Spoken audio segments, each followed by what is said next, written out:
Hey, why is my robot moving so slowly? The wires are connected. The battery is full too. Then what's wrong? I don't have enough power. I think we need Professor Thevenin. Hello, my young engineers. Professor, my robot is too weak. Didn't we simplify a big circuit last time? Yes, you turned it into one battery and one resistor. Our complicated circuit is now simple. I know this. It's the Thevenin equivalent. Exactly, but I have another secret. I don't always deliver my full power. You don't? No, I only do it when I find the perfect match. Let's test 3 different robots. Each robot has a different resistance. Who will get the most power? Let's find out. Whoa, too much current! I'm trying, but I can't run properly. I'm losing energy inside the source. The battery is working hard, but much of the power is wasted. So smaller isn't always better? Exactly.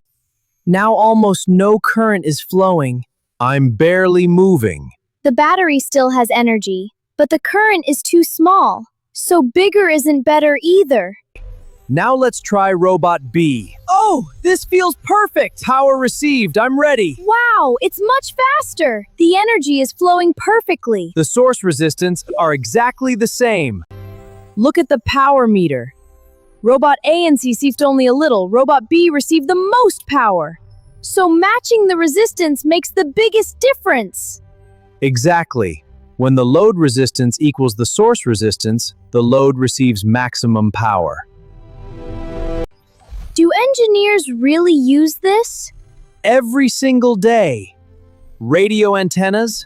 Audio speakers, communication systems. Whenever engineers want the most power, they carefully match the resistances. That's amazing. So, what have we learned today?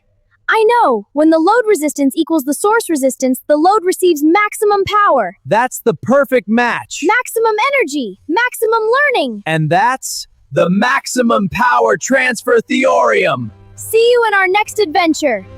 The adventure isn't over yet. Subscribe to MindSpark Tunes for more amazing stories, history, and learning adventures. See you next time.